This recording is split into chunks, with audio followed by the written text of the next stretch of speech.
Yo, vous savez, moi, il y a deux trucs que j'aime bien. Il y a les animés et les tops de fin d'année. Donc je me suis dit, pourquoi pas faire un top animé de 2017. Ok, c'est bon, intro la plus pétée de 2018, ça c'est fait. Bref, dans cette vidéo, j'avais envie de revenir un peu sur les animés que j'avais le plus aimé en 2017. Je suppose que vous avez l'habitude, mais je le rappelle au cas où, il s'agit d'un top personnel, donc les animés qui m'ont le plus plu à moi en 2017 et qui m'ont le plus marqué. Donc si vous voyez qu'il en manque, c'est que soit je ne les ai pas vus, soit que je ne les ai pas mis, tout simplement. Et je ne parle que des séries, pas des films, donc vous êtes prévenus. Avant de commencer ce top, je vais parler d'un animé que j'aime beaucoup et qu'énormément de gens aiment, et dont certains pensent sûrement que c'est un des meilleurs animés de l'année, mais je l'ai pas mis dans ce top. C'est Boku no Hero Academia. Oui, je sais, vous allez me dire, quoi, mais tu mets pas My Hero Academia dans le top? Mais c'est n'importe quoi. Je ne le mets pas dans mon top 10. Mais il est là. Donc voilà, il est là, on en parle quelque part. J'ai décidé de ne pas mettre Boku no Hero Academia dans ce top parce que je considère que énormément de gens l'ont déjà vu, que énormément de gens l'ont apprécié, l'ont adoré, et que j'ai même un peu vu sur internet que beaucoup de gens considéraient que c'était le meilleur animé de l'année, carrément. Et c'est même devenu un des meilleurs animés de tous les temps selon certaines personnes, c'est dire. Je ne l'ai pas mis parce que j'ai un problème en fait avec les adaptations de manga que j'ai déjà lues avant. J'avais déjà lu les scans avant d'avoir regardé l'adaptation, et le truc c'est que j'arrive moins à me laisser entraîner par l'histoire quand je connais déjà l'histoire de base en fait. Je suis d'accord pour dire que l'arc du tournoi était génial, que le combat de Midoriya contre Shoto était super, que l'arc Stein était très bien aussi, bien qu'un petit peu court j'ai trouvé, mais bon c'est pareil dans le manga donc ça va. Bon, maintenant que je me suis justifié, on passe au vrai top. Numéro 10, Recreators. Il y a eu une tendance ces dernières années d'animés qu'on appelle Isekai.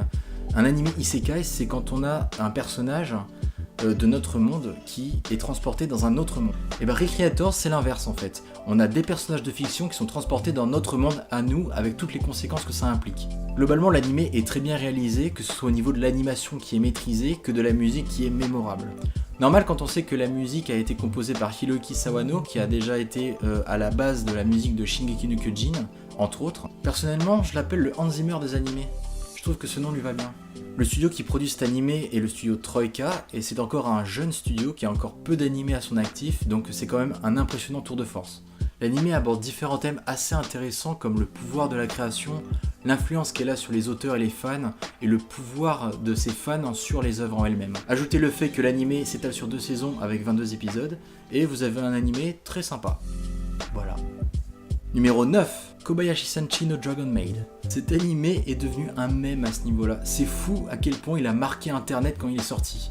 Surtout grâce à Kanna, faut dire. Et y a de quoi? Cet animé est trop bien. En fait, c'est un animé où on se prend pas la tête, c'est juste une comédie slice of life. Mais ça fait tellement du bien d'en avoir des comme ça. Au niveau de l'animation, rien à redire puisque c'est du Kyoto Animation et c'est toujours très bien et je suis un grand fan de ce studio. Et voilà, j'ai pas grand chose d'autre à redire à part que les gens ont aimé, j'ai aimé, et voilà. Numéro 8, Inuyashiki.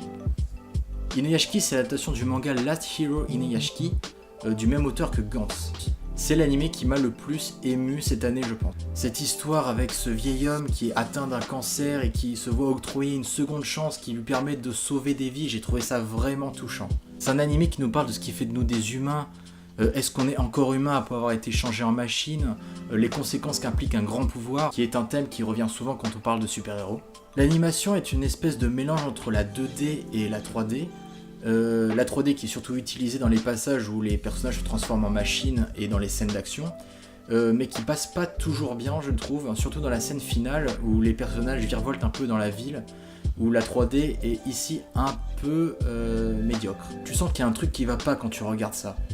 Donc c'est sympa, mais ça aurait pu être mieux à ce niveau-là. Surtout si on compare à un autre animé dont je vais parler dans quelques instants. Mais avant ça, numéro 7, Mahou Sky no Yome. Il y a une ambiance particulière dans cet animé, une façon de nous faire découvrir un monde fantastique d'une manière très intimiste, qui nous invite un peu à l'évasion et à l'émerveillement d'un monde qu'on ne voit pas. Pour moi, c'est tout le message de l'animé à travers le personnage de Chise, qui s'est enfermée sur elle-même après avoir vécu des trucs pas cool. En ouvrant les yeux sur les choses merveilleuses qui l'entourent, elle peut se libérer de ses chaînes et reprendre confiance en elle. Visuellement c'est beau, les personnages sont cool, la musique est cool, donc bah allez-y, allez-y. J'ai été très concis sur celui-là. Ouais. Ouais. Numéro 6. Showa-genroku Rakugo Shinju Skeroku Futatabi Hen. C'est sympa comme nom, j'aime bien. C'est la suite de Showa-genroku Rakugo Shinju qui était sorti en 2016 et dont je trouvais déjà que c'était un des meilleurs animés de l'année. Je me demandais ce qu'ils allaient bien pouvoir raconter avec cette suite, vu que dans la première série, pour moi, ils avaient déjà raconté tout ce qui était important de raconter. Et du coup, j'avais un peu peur que ça ne serve à rien, et ben je m'étais trompé. Il y a vraiment une ambiance particulière avec cet animé qui se concentre vraiment sur les personnages et leur évolution. Et c'est aussi intéressant pour l'aspect culturel du Rakugo, qui est une sorte de théâtre traditionnel japonais. Il y a une scène en particulier qui m'a vraiment marqué, donc sans trop spoiler, il se passe quelque chose à un moment, et un des personnages se retrouve dans un endroit spécial, où il rencontre d'anciens personnages qu'on avait vus avant. Et j'ai trouvé cette scène mais vraiment très forte et ça m'a vraiment ému. Là, ceux qui l'ont pas vu ont absolument rien compris de ce que j'ai dit, mais ceux qui ont vu l'animé savent de quoi je parle. Regardez cet animé, c'est vraiment bien. En commençant par la première série, bien sûr. Numéro 5. Shoujo Shumatsu Ryoko. Tout le monde ne va pas apprécier cet animé. C'est un animé contemplatif en fait. C'est juste l'histoire de deux filles qui traverse un monde post-apocalyptique, et voilà. C'est un peu un animé qui essaie de montrer ce qui va se passer si on n'arrête pas de se faire la guerre, et il restera plus rien que des vestiges de la civilisation. Globalement, c'est vraiment sympa, j'ai beaucoup aimé, surtout cette air de mélancolie qui plane un peu sur toute la série. Donc voilà, si vous voulez vivre une expérience, je vous conseille d'aller voir cet animé. Numéro 4. Kuzuno Honkai.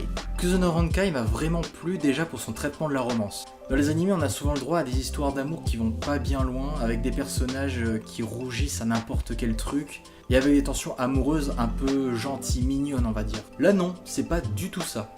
Je me demande si c'est pas le premier animé qui traite l'amour d'une manière autant réaliste. Ou alors pas réaliste, mais alors plutôt cru. Les personnages sont des personnages qui ont des désirs pas très moraux, on va dire, mais qui essaient de se trouver eux-mêmes à travers leur sexualité. Au niveau de la mise en scène, il y a un truc vraiment intéressant, c'est l'apparition de quelques panneaux qui ressemblent un peu à des cases de manga, qui donnent une esthétique un peu particulière au tout qui est vraiment plaisante. C'est peut-être pas un animé pour tout le monde, mais si vous ne l'avez pas vu et que ça vous intéresse, vous devriez aller jeter un œil. Bon bah voilà, le top 3, hein, on rigole plus là. Numéro 3. Hoseki no Kuni. Je parlais de la 3D tout à l'heure avec Inuyashiki, c'est de cet animé dont je parlais. Pour moi, Hoseki no Kuni, c'est à ce jour l'un des meilleurs, si ce n'est le meilleur animé qui exploite la 3D CGI.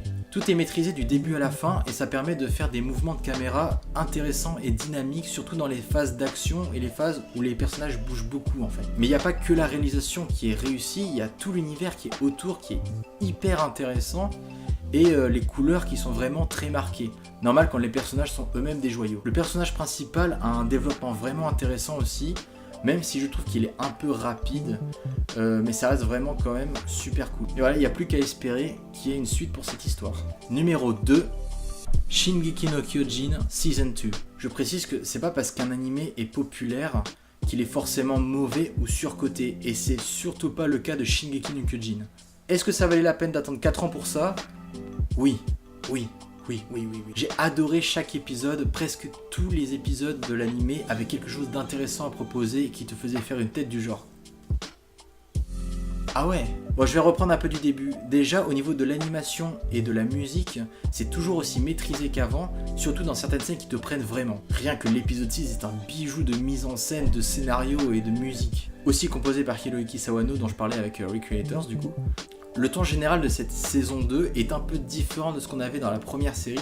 C'est-à-dire que dans la première série, on avait un ton vraiment plus épique, plus action. Et là, on a plus un ton plus horrifique, plus proche des personnages. Donc vraiment, ce que je dis peut être un peu décousu, mais vraiment, l'attaque des Titans, c'est toujours aussi bon. J'attends vraiment comme un fou la suite en 2018. Et je pense sincèrement que Shingeki no Kyojin est l'un des plus grands animés de ces dernières années, tout simplement. Et si vous n'êtes pas d'accord... bah tant pis. Et le numéro 1 des animés que j'ai préféré cette année,